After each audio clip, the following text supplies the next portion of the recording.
principio, mi fin, la razón por la que quiero vivir.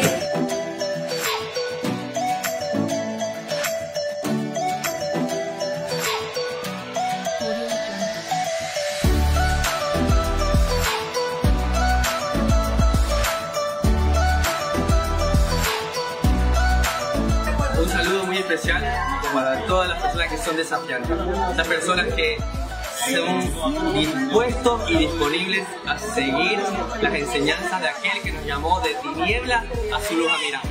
Para aquellos que son desafiantes, vamos que ustedes Muy buenas tardes. Shabbat Shalom. 6 días trabajarás y harás toda tu obra, mas en el séptimo es el día consagrado a tu Señor. No habrá obra alguna, ni tú, ni tu esposa, ni tus hijos, ni tus siervos, ni aun el extranjero que habite dentro de tus territorios. Porque en 6 días hizo el Señor los cielos y la tierra, mas en el séptimo, Shabbat, parar, detenerse, disfrutar todo aquello que Él nos ha dado. Quiero darte gracias, Señor, porque nos has permitido disfrutar de este mandamiento. A la comunidad de Sucat y Buenos Aires, que semana a semana llega hasta este lugar para habitar juntos y en armonía. A nuestras comunidades hermanas en provincia de Buenos Aires, Sucat, David, San Miguel, a nuestros queridos hermanos en Avellaneda, a nuestra querida familia también en Entre Ríos, en el resto de la Argentina, a nuestros hermanos que no podemos dejar de mencionar en Córdoba y en Bariloche, a nuestros hermanos que nos ven a través de la señal de Facebook en Chile y en el resto de la América Latina, Sucat, David, Manta, México y también Estados Unidos. Que el Señor me los recontra bendiga y agárrense, porque el día de la fecha vamos a terminar la segunda carta del apóstol Kefa. Sin lugar a dudas ha sido una carta que nos ha removido el corazón. Una carta de la cual se dice, según en muchos círculos teológicos, que no la pudo haber escrito un hombre sin letras y del vulgo como lo fue Pedro. Y sin embargo hemos ido recorriendo y nos hemos dado cuenta que cada una de las letras vienen desde el mismo corazón de aquel apóstol que estuvo con el Señor por esos largos 3 años. Y en la última semana, cuando estudiamos Segunda de Pedro, capítulo 2 y verso 1, entendimos algo muy importante. Pero hubo también falsos profetas entre el pueblo, como habrá entre vosotros falsos maestros, que introducirán encubiertamente herejías destructoras, y aún negarán al Señor que los rescató, atrayendo sobre sí mismos destrucción repentina. Y pudimos desarrollar en este estudio todas las características de un falso profeta y de un falso maestro. Pudimos entender que qué realmente era un profeta, ¿sí? Qué realmente era un maestro, qué era realmente un enviado de Dios, y no es otra cosa que alguien que habla de la Torá.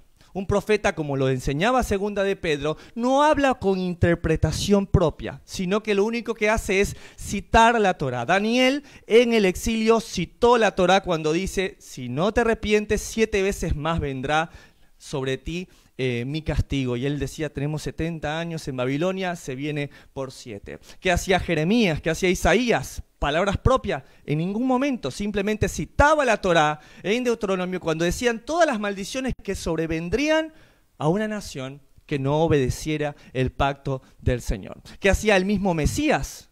Estas palabras que dice Yeshua, Jesús, son tremendas.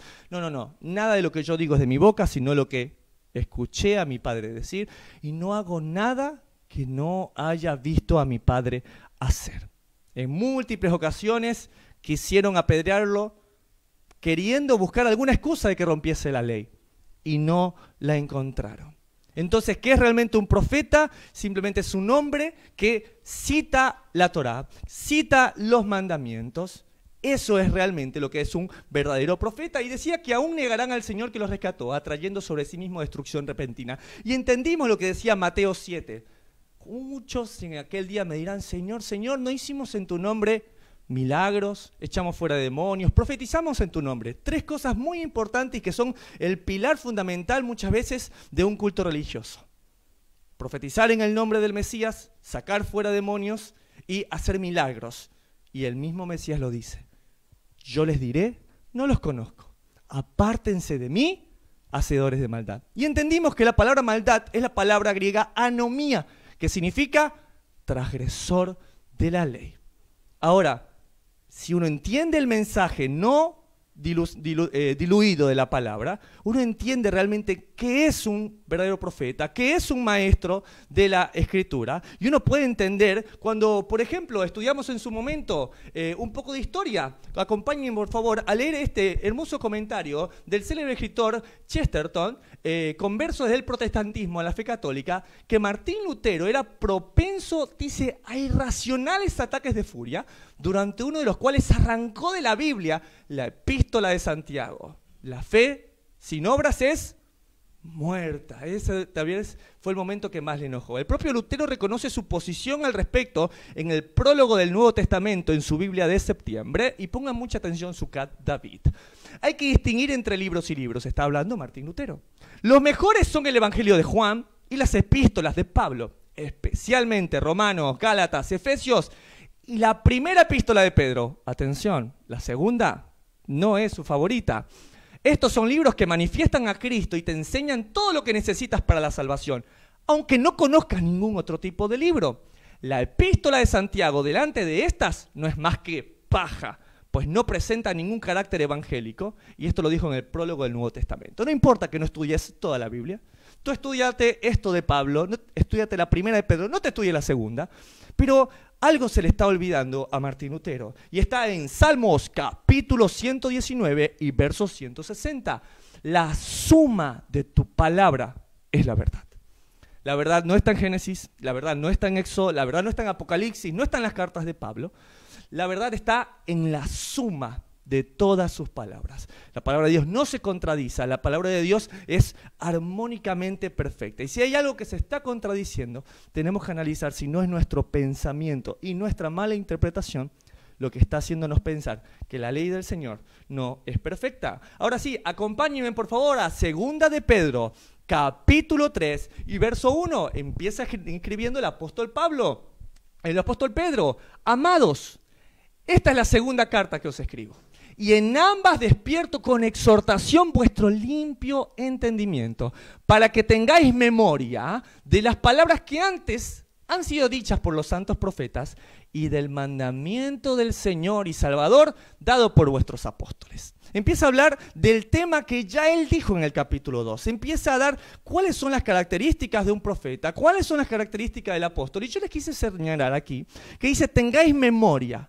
¿Qué significa tener memoria?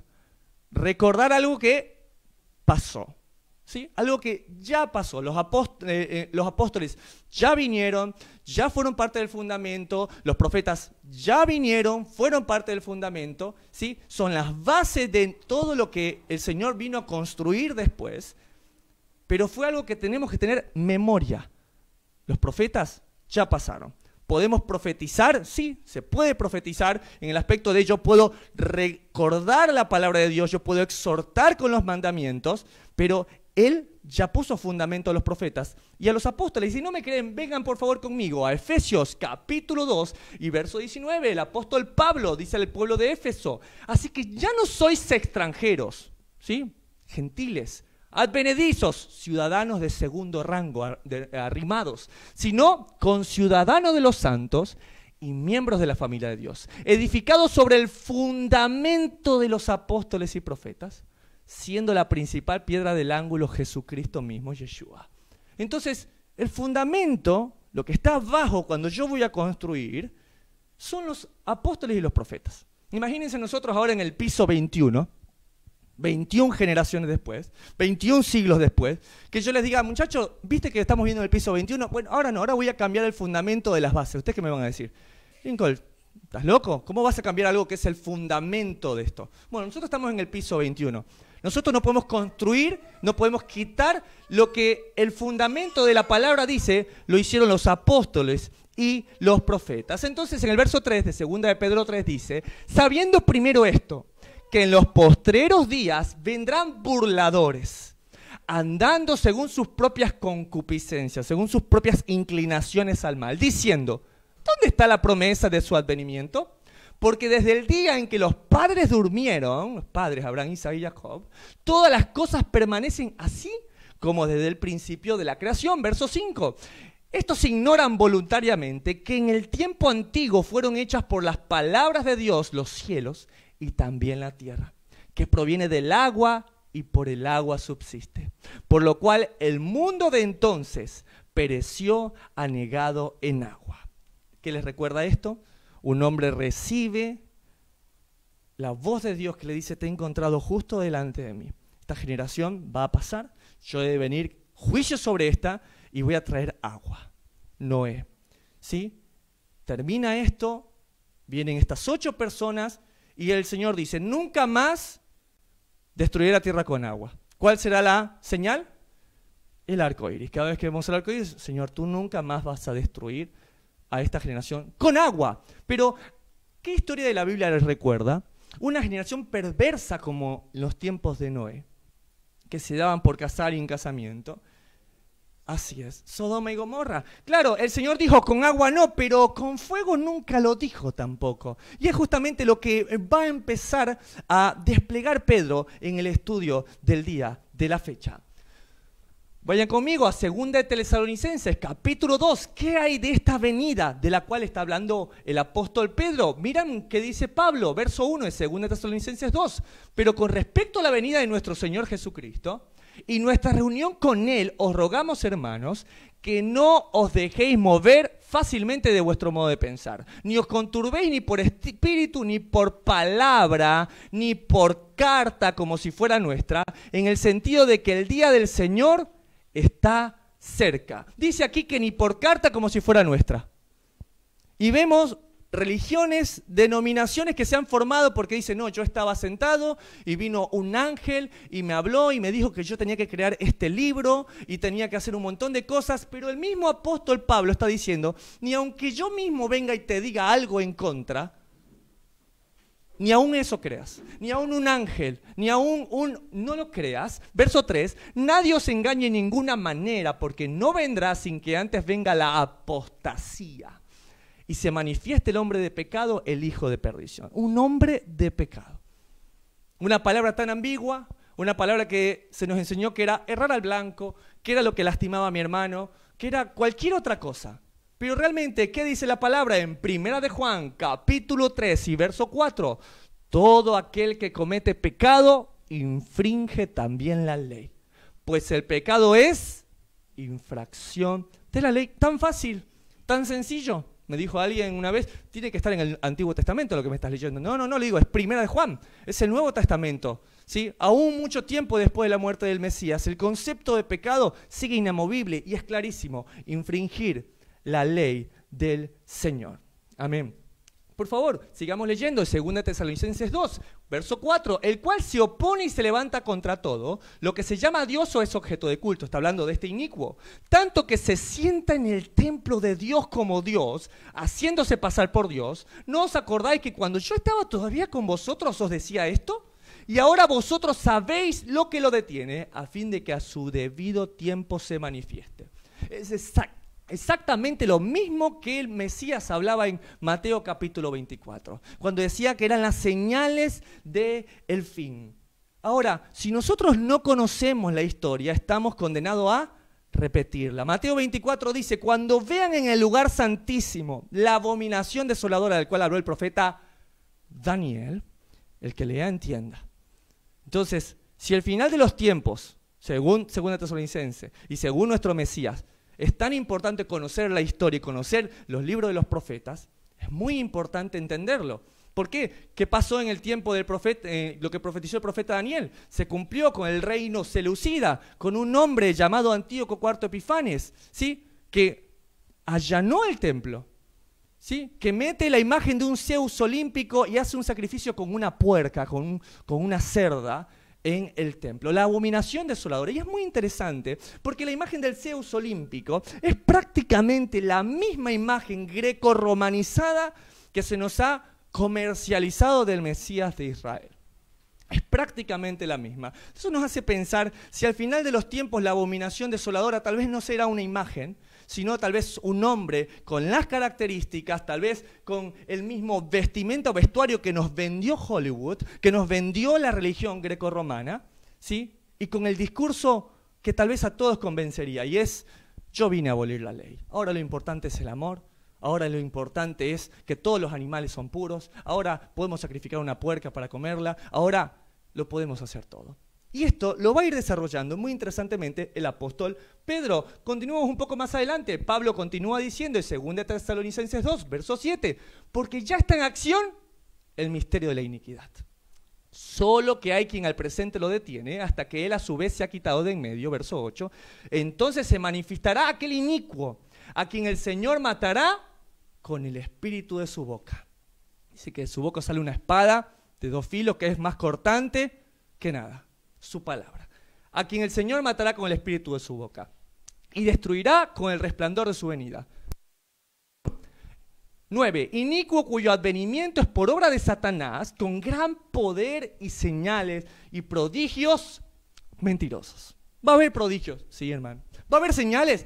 Va a haber señales. Pero es muy interesante porque Pablo está citando el misterio de la iniquidad. Y les pido que me acompañen por favor al Eastword, donde la palabra griega para iniquidad es del Strong G458, que es la palabra griega anomía. Ilegalidad, violación de la ley, infracción, infringir la ley, iniquidad, maldad, transgresión.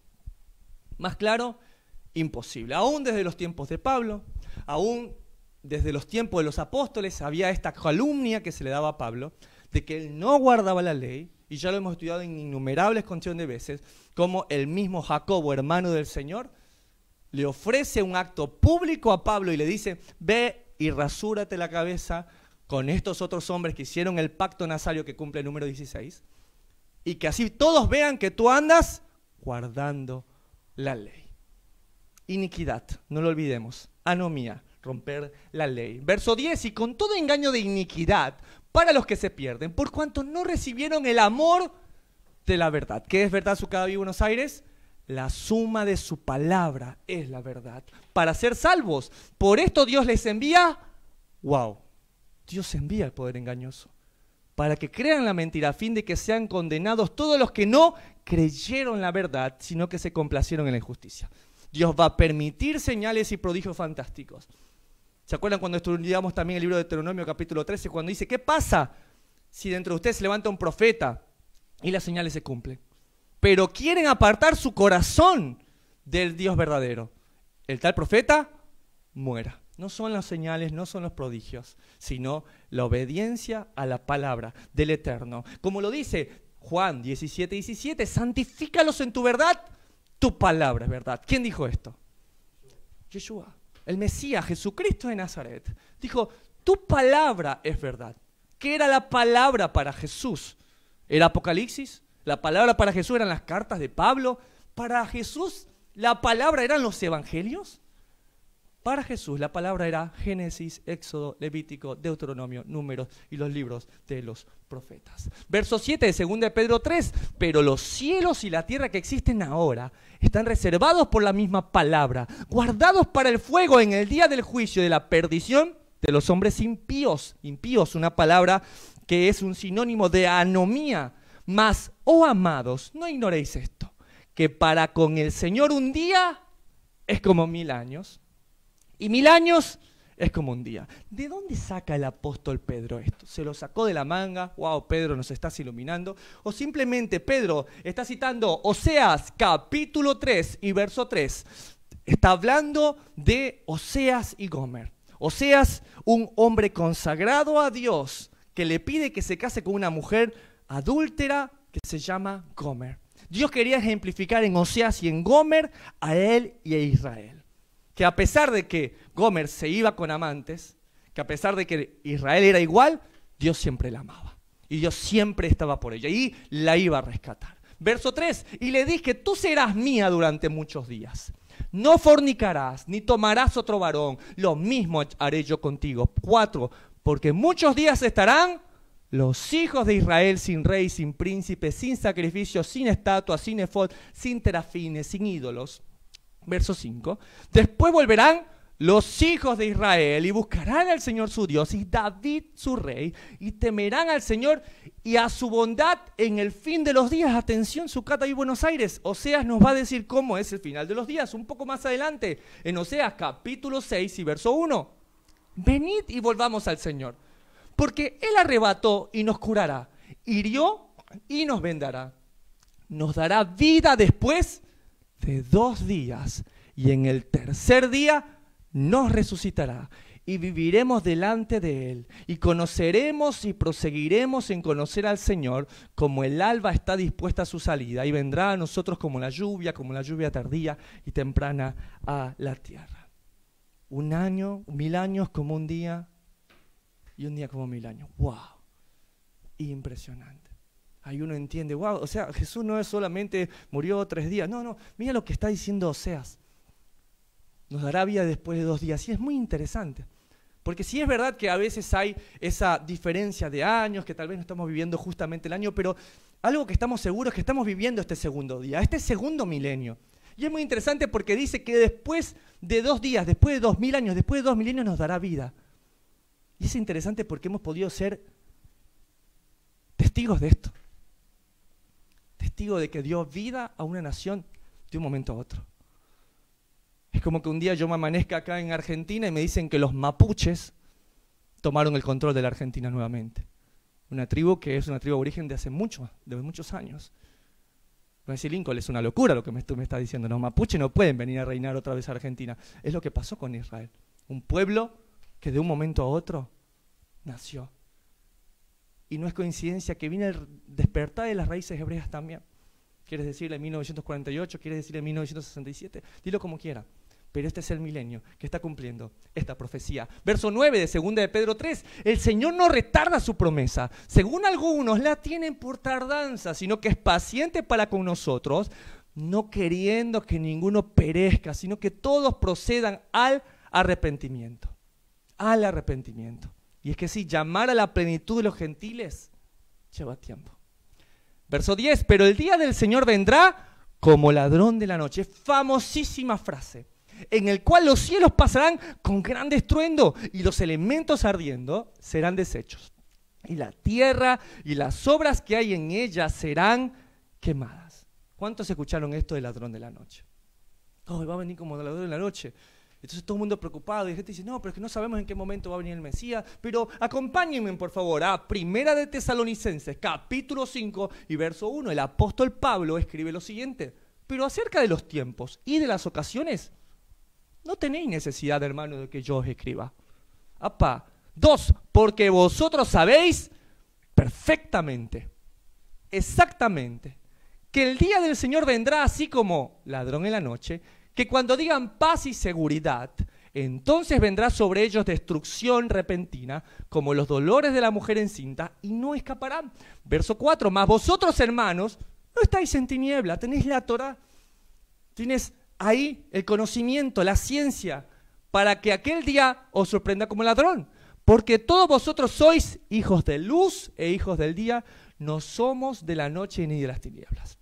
Yo no voy a hacer esta explicación más amplia, pero los que quieran conocer un poco más, les invito a que vayan a estudiar el video acerca del estudio bíblico que hicimos por las fiestas bíblicas, específicamente con Yom Teruah y Yom Kippur. ¿Por qué? Porque si no entendemos que Israel es el reloj de Dios, y si no entendemos que Jesús o Yeshua no resucitó en un día cualquiera, que Él no murió, bueno, era un día, no sé, me dijeron que era Viernes Santo y así fue, y el Espíritu Santo vino en una fiesta. No. Si yo no tengo entendido de que el Señor fue fiel a enviar su cordero para Pesaj, si yo no entiendo que el Señor fue fiel en resucitar y dar sus primeros frutos en Bikurim con la resurrección del Mesías, si yo no entiendo que vino el Espíritu Santo a aquellos que habla la palabra en Hechos 2 cuando era Shavuot, cuando era Pentecostés, si yo no entiendo que el Señor llegó fiel a cada una de sus citas, no voy a entender que Él va a seguir cumpliendo su palabra en las demás fiestas del Señor.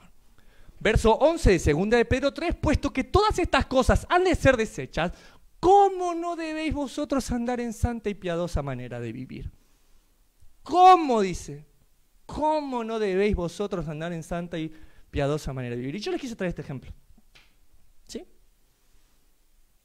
Estamos en un cuarto de hotel. Nos vamos de mochileros acá con mi amigo Marcelo, con mi amigo Alejandro, con los muchachos acá, con los panchos kosher. Y yo voy llegando a la habitación del hotel y empiezo a hacerle un hueco a la pared y pongo un cuadro de mi esposa y quiero remodelar la habitación. Y Alejandro me dice, ¿qué estás haciendo? No, me estoy poniendo cómodo y quiero aquí, voy a poner una ventana más grande. Lincoln, Estamos de paso. Está bien. No te digo que no tenemos que limpiar, no te digo que no tenemos que cambiar las sábanas, no te digo que no tenemos que tener lo más ordenado todo posible, pero no te pongas a quedarte como si esta fuera tu casa. Pues esa es la misma explicación de nuestra vida en la tierra. ¿Sí? No estoy diciendo con esto, Lincoln, me estás diciendo que no estudie, que no... No estoy diciendo esto. Lo que estoy diciendo es que no podemos poner nuestro corazón y esperanza acá, donde el orín corroe, donde la polilla come, sino tenemos que hacer nuestra casa en los cielos. Eso es lo más importante. ¿Tienes una profesión? ¡Wow! ¡Gloria a Dios! Úsala para bendecir a los demás. ¿Sí? El Señor, ¿desde dónde predicó? Desde una barca. Esa barca era de alguien. Era de Pedro. Llévala a mar profundo. Está bien que tengas una profesión, está bien, pero que ese no sea tu tesoro, que tu tesoro sea la palabra de Dios. Verso 12, esperando y apresurándoos para la venida del día de Dios, en el cual los cielos encendiéndose serán deshechos, y los elementos siendo quemados se fundirán. 13, pero nosotros esperamos según sus promesas, cielo nuevo y tierra nueva, en los cuales mora la justicia. Pablo, ¿de dónde citará esto? Pedro, ¿dónde citará Pedro esto? ¿De dónde Pedro se la estará sacando de la manga? ¿Pedro simplemente, recibió una revelación? ¿O Pedro está citando a Isaías, capítulo 66 y verso 7? Antes que tuviese de parto dio a luz. Antes de que le viniesen dolores, dio a luz hijo. ¿Quién oyó cosa semejante? ¿Quién vio tal cosa? ¿Concebirá la tierra algún día? ¿Nacerá una nación de una vez? Pues en cuanto Sión estuvo de parto, dio a luz a sus hijos. ¿Qué ciudad será esta? ¿Qué pueblo será esto? Como diría mi amigo, sigamos leyendo. Verso 9. ¿Yo qué hago dar a luz? ¿No haré nacer? Dijo el Señor. ¿Yo qué hago engendrar? ¿Impediré el nacimiento? Dice tu Dios. Alegraos con Jerusalén, y gozaos con ella, todos los que la amáis. Llenaos con ella de gozo, todos los que os enlutáis por ella. Verso 13, como aquel a quien consuela su madre, así os consolaré yo a vosotros, y en Jerusalén tomaréis consuelo, y veréis que se alegrará vuestro corazón, y vuestros huesos reverdecerán como la hierba, y la mano del Señor para con sus siervos será conocida, y se enojará contra sus enemigos. La papa, segunda parte, verso 15, porque he aquí el Señor vendrá con fuego y sus carros como torbellino, para descargar su ira con furor, y su reprensión como llama de fuego. ¿Para quién? Verso 16, pongan atención, porque el Señor juzgará con fuego, y con su espada todo hombre, y los muertos del Señor serán multiplicados. Verso 17, los que se santifican y los que se purifican en los huertos, esta costumbre que se hacía para dioses paganos, unos tras otros, los que comen carne de cerdo y abominación y ratón, juntamente serán talados, cortados, dice el Señor. Verso 20, y traerán a todos vuestros hermanos de entre todas las naciones. Pongan mucha atención, porque el Señor nos está olvidando. Pongan atención, miren, vamos a leerlo. Y traerán a todos vuestros hermanos de entre todas las naciones, y por ofrenda al Señor, en caballos, en carros, en literas, en mulos y en camellos, a mi santo monte de Jerusalén, dice el Señor. Al modo que los hijos de Israel traen la ofrenda en utensilios limpios a la casa del Señor. Verso 21, esto me quebró. Y tomaré también de ellos, de estos que vienen de lejos, de estos que los traen en mulos, de estos que vienen dispersos, para sacerdotes y levitas, dice el Señor. ¡Wow! Verso 22, porque como los cielos nuevos y la tierra y la nueva tierra que yo hago permanecerán delante de mí, dice el Señor, así permanecerá vuestra descendencia y vuestro nombre. 23, y de mes en mes y de día de reposo en día de reposo vendrán todos a adorar delante de mí, dijo el Señor. Tú lees esto y no entiendes cómo te dicen que antes se guardaba Shabbat, ahora ya no se guarda Shabbat, pero vamos a guardar Shabbat cuando esté el Señor, en cielo nuevo y tierra nueva. O sea que este momento el Shabbat está cortado, pero antes sí celebraba Shabbat, y en el futuro, cuando venga el Mesías, también vamos a celebrar Shabbat. Está tan claro. De mes en mes y de día de reposo vendremos todos a orar delante del Señor. Gloria a Dios, hermosa profecía. Verso 14 de 2 de Pedro 3. Por lo cual, oh amados, estando en espera de estas cosas. ¿Cuánto esperan eso? Wow, imagínate, ¿sí? Que te elijan como sacerdote, como levita, que no solamente tengan de ti misericordia, sino que aparte Él tenga morada para ti. Verso 14. Por lo cual, oh amados, estando en espera de estas cosas, procurad con diligencia, chicos, ahí, a full, pilas, en ser hallados por Él sin mancha e irreprensibles. Esta palabra irreprensibles, ¿a qué les recuerda? La palabra sadik, que es una palabra hebrea que significa aquellos que cumplen irreprensiblemente los mandamientos de Dios, en paz, en shalom. Verso 15. Y teniendo entendido que la paciencia de nuestro Señor es para salvación. Wow. Lo leíamos con Abigail y eso nos quebraba el corazón. El Señor es paciente, sí, ¿sabes qué? Para salvación. Señor, yo quiero ser salvo, pero tengo tantos problemas, pero tú sabes que mi corazón desea guardar tus dichos para no pecar contra ti. Tú lo sabes. Bueno, el Señor va a tener de ti paciencia. El Señor va a tener de mí paciencia. Como también nuestro amado hermano Pablo, según la sabiduría que le ha sido dada, os ha escrito. Y qué interesante que Pedro, terminando esta carta, donde está empezando a hablar de el final, de donde está hablando de todos estos gentiles, de donde está hablando de volver, está hablando de todas estas profecías hermosas. Y si quieren entender un poco mejor, vayan a estudiar Romanos capítulo 9, capítulo 10 y capítulo 11 en la página de Generación Desafiante, donde explicamos por qué el apóstol Pablo toma todas las profecías que son dadas a las ovejas perdidas de la casa de Israel y se las empieza a colocar a todos los gentiles que están viniendo. Porque, como lo habíamos entendido, el apóstol Pablo, ¿sí?, le fue revelado este misterio. ¿Cuál es este misterio? Dice que los gentiles son copartícipes con el pueblo de Dios. ¿Pero qué gentiles? Para Pablo no eran gentiles cualquiera. Cuando Pablo veía a un romano con toda la pinta, caminando erguido y que se le acercaba y quería escuchar de la Torá, que quería construir un templo para Dios, Pablo antes decía, no, romano, inmundo. No, le pasó a Pedro también. Tú sabes cuán abominable es que un judío coma con un gentil. Y el Señor que le dijo, Pedro, mata y come.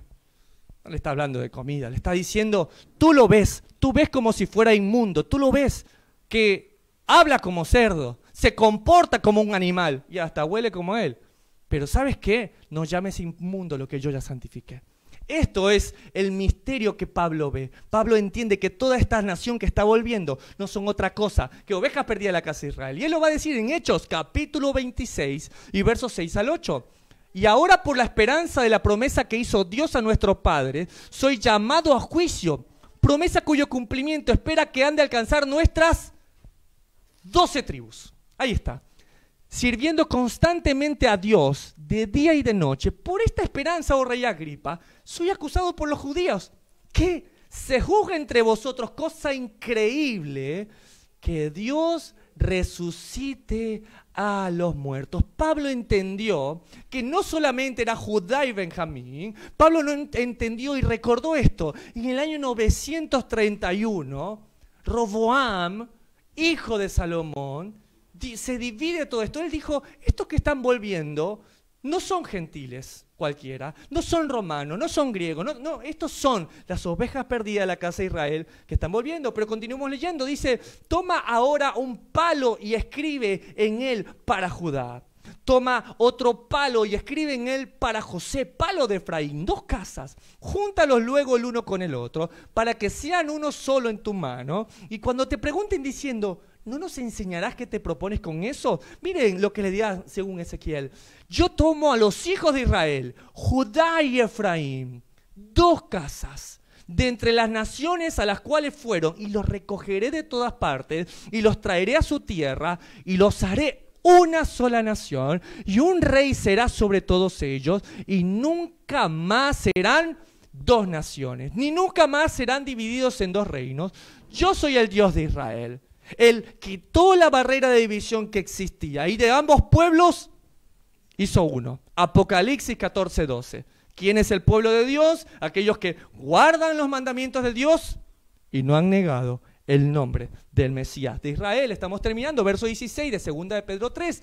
Casi en todas sus epístolas, Pablo hablando en ellas de estas cosas, entre las cuales hay algunas difíciles de entender, las cuales los indoctos y los inconstantes tuercen, como también las otras escrituras, para su propia perdición. No solo las de Pablo, también tuercen las otras, también tuercen los apóstoles, también tuercen lo que dicen los profetas. Y mira lo que dice acá. Para Pedro es difícil entender a Pablo. No, hermano, yo entiendo a Pablo, yo lo leo y lo entiendo. ¡Wow! Eres mayor que Pedro entonces. Eres mayor que Pedro, que vivía en el tiempo, que hablaba el idioma, porque para Pedro lo que decía Pablo era difícil de entender.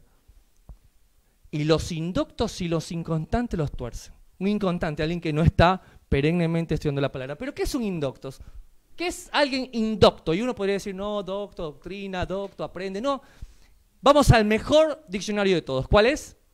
La Biblia. Acompáñenme a Romanos capítulo 2 y verso 17 para entender qué es un indocto. Y aquí tú tienes el sobrenombre de judío. No eres judío, pero tienes el sobrenombre de judío. Yehudá, del verbo Yehudí, el que anuncia, el que alaba a Dios. Y te apoyas en la ley y te glorías en Dios y conoces su voluntad. Hermano, yo quiero conocer la voluntad de Dios. Ponga atención. E instruido por la ley apruebas lo mejor. Su voluntad es su ley. Verso 19. Y confías en que eres guía de los ciegos, luz de los que están en tinieblas. 20. Instructor de los indoctos, maestros de niños, que tienes en la ley la forma de la ciencia y la verdad. ¿Qué es un indocto? Alguien que no tiene Torá, alguien que no tiene luz, que no tiene instrucción. Eso es un indocto. Entonces, alguien que no tiene Torá, que no tiene ley, lee a Pablo y dice, no, esto está facilísimo. Ya está. Hubo luto nacional cuando Ptolomeo, uno de los generales del ejército griego al morir, Alejandro Magno, quiso hacer la Alejandría una gran biblioteca y mandaron a traducir los escritos de la Torá. Y hubo luto nacional por los rabinos. Decían, ahora van a venir los gentiles, los extranjeros, y van a tomar estas palabras y las van a torcer. Y fue, lastimosamente, así. Verso 17, 2 de Pedro 3. Así que vosotros, oh amados, sabiéndolo de antemano, guardaos, no sea que arrastrados por el error de los inicuos, caigas de vuestra firmeza. ¿Cuántos han escuchado que el que esté firme, mira que no caiga? Lo escuchamos 1000 veces. Ahora, ¿cómo hago para no caer? No ser arrastrado por el error de los inicuos. ¿Y qué es un inicuo? Acompáñame al Isword nuevamente. La palabra inicuos es la palabra del griego G113, que es la palabra griega atsesmos. Mira lo que significa. Sin ley, criminal, inicuo, inicua. O sea, es mayor que anomía. Dice que esta palabra es cuando uno peca, pero en exceso. ¡Wow! Así que, más claro, imposible. Verso 17, así que vosotros, oh amados, sabiendo de antemano, guardaos no seas arrastrados por el error de los que transgreden la Torá, caigáis de vuestra firmeza. Es un mandamiento la firmeza. Yo le pregunto a Sucadaví Buenos Aires, ¿quién habitará en el templo de Dios? Aquellos que camina en integridad, aquel que en su corazón habla verdad y aquel que se mantiene firme a pesar de que otros dicen que se muevan. Salmo 15. No permitas que caigas de vuestra firmeza. 18. Antes bien, creced en la gracia y el conocimiento de nuestro Señor y Salvador Jesucristo. A Él sea la gloria ahora y hasta el día de la eternidad. Amén. Pero el verso 18 dice, creced en la gracia y el conocimiento. Hermano, la letra mata. La letra mata.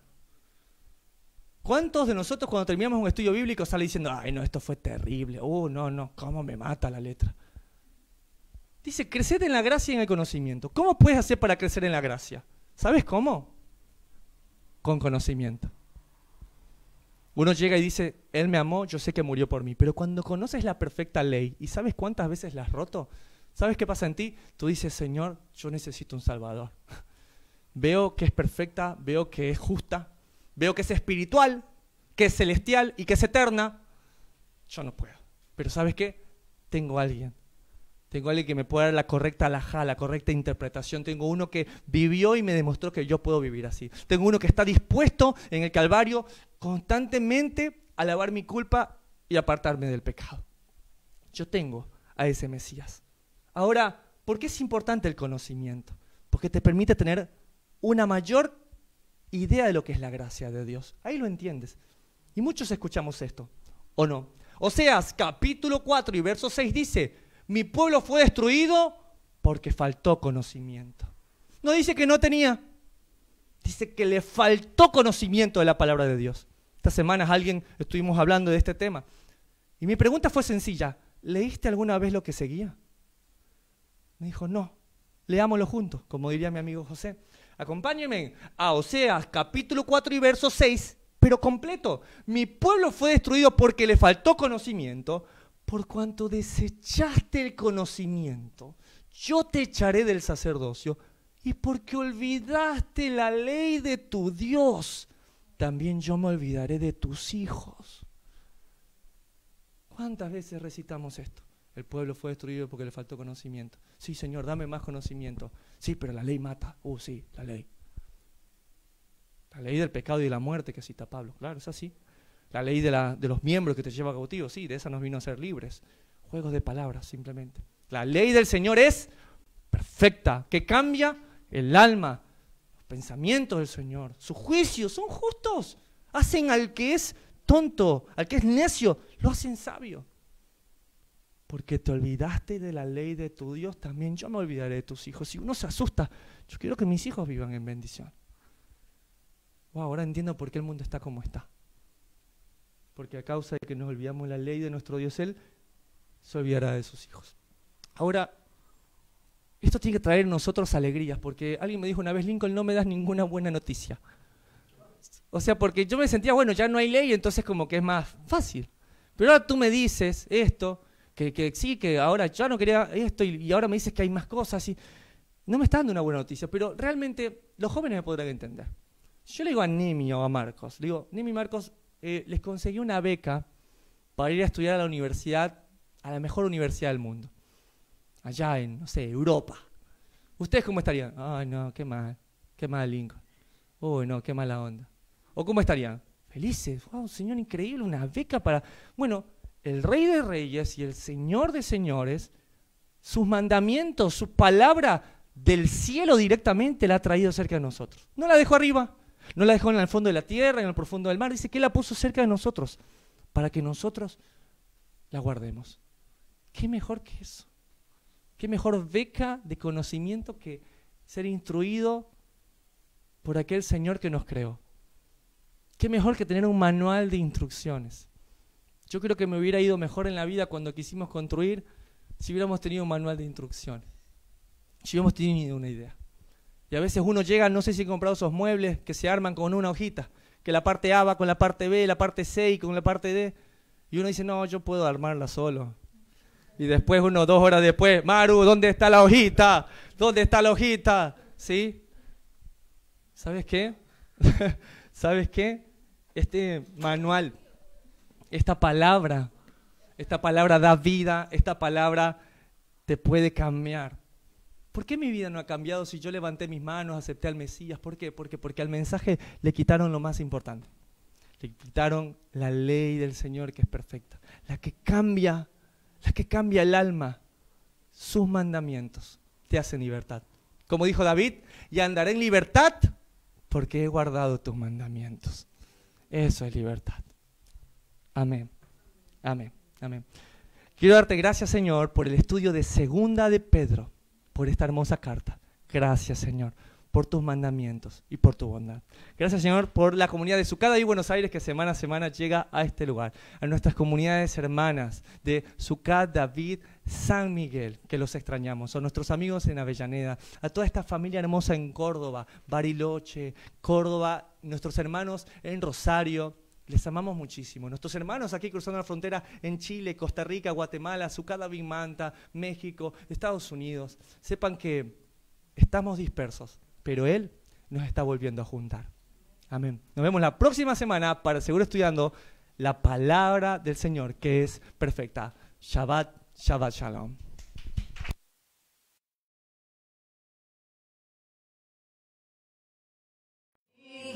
Principio, mi fin, la razón por la que quiero vivir.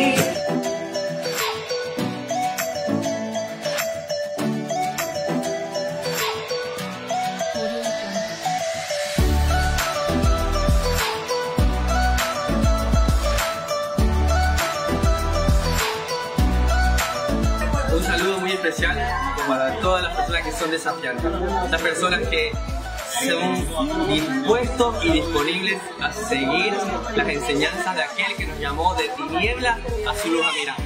Para aquellos que son desafiantes, vamos que ustedes pueden.